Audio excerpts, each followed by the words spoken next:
मराठा समाजाच्या आरक्षणावरती मुख्यमंत्र्यांनी अध्यादेश काढला. त्याच्यानंतर आता त्याच्यावरती शंका घेतल्या जातात किंवा छगन भुजबळांकडून देखील विरोध केला जातोय. नारायण राणे यांनी देखील या गोष्टीला आक्षेप घेतला आहे.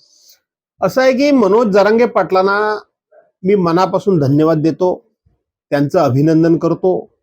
त्यांच्या नेतृत्वावर विश्वास ठेवून कोट्यावधी मराठा समाजानं त्यांच्या पाठीशी खंबीरपणे उभं राहण्याचं, कुठल्याही प्रकारचा शंका संशय न घेता जे काम केलं त्याबद्दल सुद्धा मी त्यांचं अभिनंदन करतो. त्यांना आज जे काही त्यांच्या प्रयत्नांना यश आलंय ते यश आता सत्यामध्ये उतरलं पाहिजे आणि ते सत्यामध्ये उतरावं याची आम्ही वाट बघतोय. त्याचबरोबर ओबीसी मध्ये कुठेही आम्ही धक्का न लावता सरसकट सगळ्या मराठा समाजाला आरक्षण आम्ही देऊ असं जे सरकार सांगतंय आणि आमची देखील मागणी तीच आहे की तुम्ही कसं द्यायचं हे तुम्ही ठरवा. सगळ्या मराठा समाजाला आरक्षण आम्ही देऊ असं जे सरकार सांगतंय आणि आमची देखील मागणी तीच आहे की तुम्ही कसं द्यायचं हे तुम्ही ठरवा. EWS मध्ये 10% वाढ करून कुठल्याही समाजाचं आरक्षण न घेता तुम्ही आरक्षण जर ते दिलं तर कुठल्याही समाजामध्ये मतभेद निर्माण होणार नाहीत, वाद होणार नाहीत. ऑलरेडी EWS अंतर्गत केंद्र सरकारनं 10% वाढीव आरक्षण दिलेलंच आहे. त्याच्यामध्ये 10% त्यांनी वाढीव द्यावं म्हणजे 50%च्या आतमध्ये ज्यांना आरक्षण दिले त्याला हात लावण्याचा प्रश्न उपस्थित होणार नाही. त्यामुळं ओबीसी समाज देखील अस्वस्थ होणार नाही आणि मराठा समाजाचं सुद्धा त्या ठिकाणी मागणी पूर्ण होईल. अशा पद्धतीनं सरकारनं त्या ठिकाणी काम करावं ही भूमिका मी सभागृहात मांडली आहे. त्या भूमिकेशी मी आज ठाम आहे.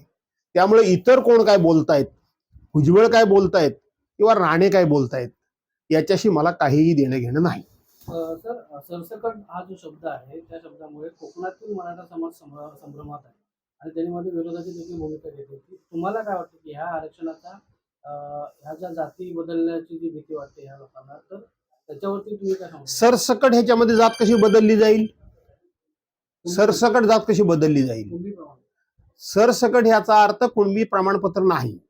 कुणबी प्रमाणपत्र हा विषय वेगळा आहे. कुणबी समाजाचं प्रमाणपत्र घेणं हा विषय वेगळा आहे आणि सरसकट हा विषय वेगळा आहे. त्यामुळं कुणबी प्रमाणपत्र घेणं न घेणं हा ज्याच्या त्याच्या मर्जीचा भाग आहे. परंतु ज्यांनी घेतलं त्यांना कशातून आरक्षण मिळवावं ते त्यांनी मिळवावं, परंतु उरलेल्याला देखील आरक्षण दिलं जावं त्याला सरसकट म्हणतात. त्याला कुणबी प्रमाणपत्राचं आरक्षण म्हणत नाही.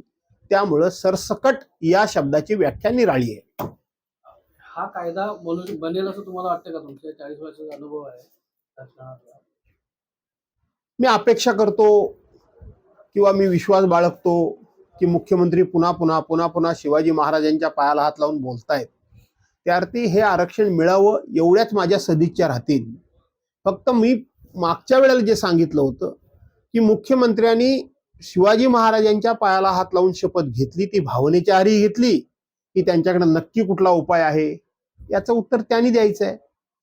काही लोक त्यांना पुढे करून या संदर्भामध्ये स्वतः मात्र कुठच्या कुठे मागे राहतायत का?